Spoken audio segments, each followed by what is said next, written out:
I have a question for all of you. कुछ साल पहले तक जब आप यूएस स्पेस प्रोग्राम के बारे में सोचते थे तो दिमाग में क्या आता था? NASA, right? But now I'm sure this guy also comes to your mind. Or maybe this guy, or even this guy. All these guys have one thing in common. They all are space entrepreneurs.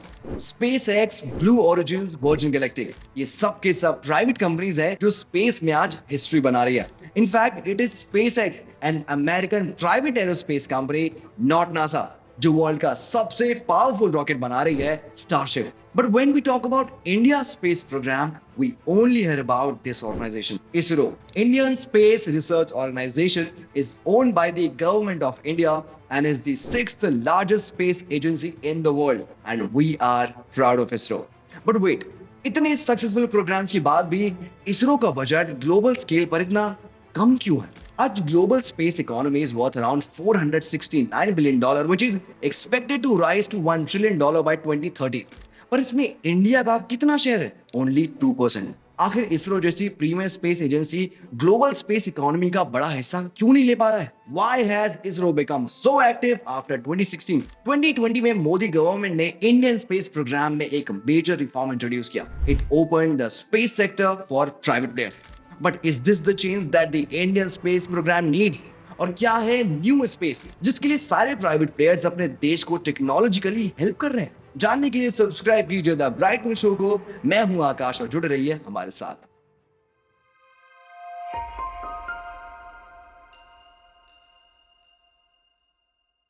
सबसे पहले तो बात करते हैं Indian space programme और private sector के रिश्ते की.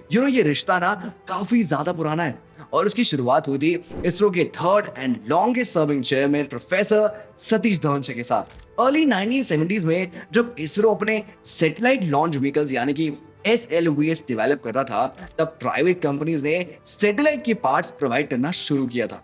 लास एंड ट्यूब्रो, गोदरेज और वॉलचंद नगर इंडस्ट्री जैसी कंपनीज इसरो से कई सालों से जुड़ी हुई है. लासन एंड ट्यूब्रो ने इसरो के ऑलमोस्ट एवरी लॉन्च व्हीकल्स पर काम किया है. धीरे धीरे इन कंपनीज ने और कॉम्प्लेक्स चीजें बनाने में हेल्प की, पर सब इसरो के सुपरविजन के अंडर में होता था. गोदरेज इसरो के साथ 1985 में जुड़ा था. 2012 तक वो लॉन्च व्हीकल्स के इंजन्स बना रहा था, पर एक फुली फंक्शनल सिस्टम नहीं बना पा रहा था. सालों से प्राइवेट कंपनीज इसरो के लिए सिर्फ सप्लायर्स की तरह काम करती आ रही थी, जिससे कंपनीज बिल्कुल भी खुश नहीं थी, क्योंकि उनकी पोटेंशियल का पूरा यूज नहीं किया जा रहा था. इसी लिमिटेड रोल में रहने की वजह से हमारी स्पेस इंडस्ट्री ऐसी रिसोर्सेज और टेक्नोलॉजी डेवलप ही नहीं कर पाई जिससे कि वो इंडिपेंडेंट स्पेस प्रोजेक्ट्स कर सके, जैसे यूएस में आज SpaceX कर रही है. इंडिया जैसे बड़े देश की बढ़ती डिमांड्स के सामने ये आउटसोर्सिंग मॉडल इसरो के लिए इनसफिशिएंट प्रूव हो रहा था. पिछले 10-15 सालों में इंडियन स्पेस सेक्टर की रिक्वायरमेंट्स हैव ग्रोन इनॉर्मसली. आज इंडियन स्पेस प्रोग्राम की जरूरत सिर्फ रिमोट सेंसिंग, वेदर फोरकास्ट और कम्युनिकेशन में नहीं होती है, बल्कि TV and broadband services, space exploration, space based navigation and defence and security application, सब में अब स्पेस सेक्टर काम कर रहा है. टीवी का ही एग्जांपल ले लेते हैं. एक standard TV 4 lakh megapixel per frame use करता है. एक हाई डेफिनेशन टीवी या HD TV 2 million megapixels per frame use करेगा and 4K TV will use 8 million megapixel, which means एक single transponder which serves 4 SD TV channels will only serve 1 HD TV channel. Technology जैसे जैसे better होती जाएगी, ये demands भी बढ़ती जाएंगी. इन बढ़ती जरूरतों को अकेले इसरो नहीं संभाल पा रहा था. According to former ISRO chief K Sivan, ISRO would have to increase its present size by 10 times to cater the growing demand within India.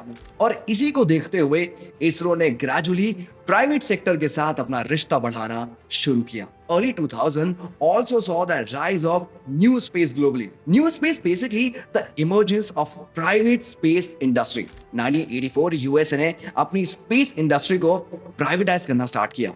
But it was in the 2000 that serious players like SpaceX, Blue Origins, Virgin Galactic entered the market. And similarly, India में भी space startup की शुरुआत हुई. 2012 में India का first space startup Dhruva space came into existence, and these startups have grown over the years. But because of strict regulation, The startups were not even allowed to use ISRO's facilities to test their products और इसी को देखते हुए Modi government Indian space sector में major changes लेकर आई जो सालों से इस सेक्टर डिमांड भी कर रहा था। 2019 में NSIL new space India limited को सेटअप किया that would serve as a commercial arm of ISRO. 2020 में another announcement was made. Union Minister Jitendra Singh has announced that the private sector will now be allowed to use ISRO's facilities and assets and they will be provided a level playing field in the satellite launches and space-based services. Space sector को private players के लिए खोल दिया गया which was a big deal for our space sector. सितंबर 2020 में government ने एक independent body in space यानी कि Indian national space promotion and authorisation centre establish की। इन स्पेस का काम होगा to overseas activities of the private sector. It will act both as a facilitator and a regulator. 2023 में मोदी सरकार एक और चीज लेकर आई। आज कैबिनेट ने उसको मान्यता दे दी है जिसका नाम रहेगा इंडियन स्पेस पॉलिसी 2023 ने उसको मान्यता दी है जिसका नाम रहेगा इंडियन स्पेस पॉलिसी 2023। इस पॉलिसी ने NSIL इन स्पेस जैसे स्पेस इंस्टीट्यूशंस के रोल एंड रिस्पांसिबिलिटीज डिफाइन करी है जिससे न सिर्फ इसरो को हेल्प मिलेगी बट स्टार्टअप्स के लिए भी प्रोसेस इजी हो जाएगा। इन पॉलिसीज के थ्रू गवर्नमेंट स्टार्टअप और प्राइवेट प्लेयर्स को इनकरेज करना चाहती है to undertake independent space mission. Reliance Tata जैसी कंपनीज को सैटेलाइट्स की जरूरत पड़ सकती है तो गवर्नमेंट इसमें क्यों इंटरवेन करे? वो अब अपनी सैटेलाइट्स खुद बनाकर स्पेस में भेज सकेंगे। अब तक ये routine activities like launching a weather और कम्युनिकेशन सैटेलाइट सिर्फ इसरो करता था जिससे वो अपने स्ट्रेटेजिक मिशंस पे पूरी तरह फोकस नहीं कर पा रहा था। बेसिकली इसरो एक साइंटिफिक ऑर्गेनाइजेशन है जैसे कि NASA. It's main objective is exploration of space and carrying out scientific missions. और अब आप सोचिए जब private players in routine activities में इसरो को हेल्प करेंगे तो इसरो के पास टाइम और रिसोर्सेज दोनों बचेंगे to focus on its other important strategic missions like the human space flight, the human landing on the moon.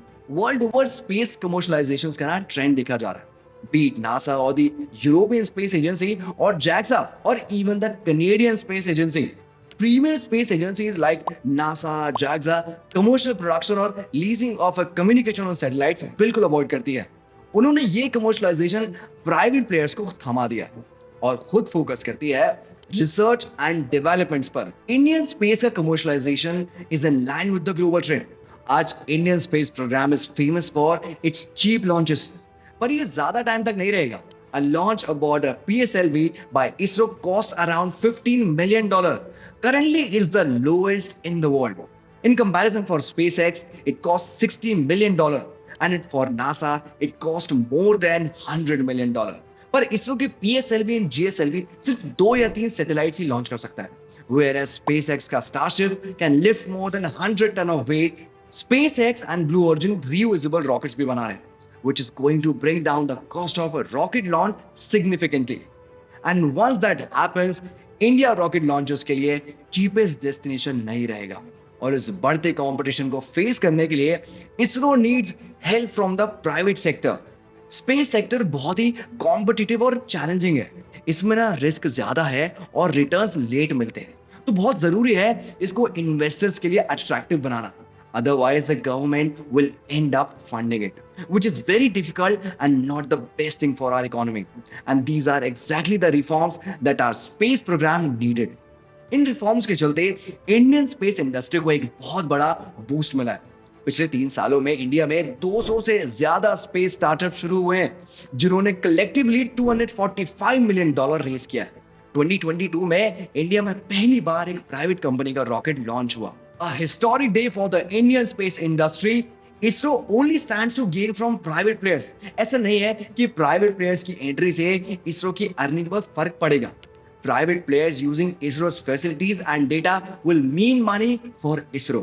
Plus, global space economy is going to boom in the coming years and is expected to reach $1 trillion by 2030, जिससे सब gain करेंगे।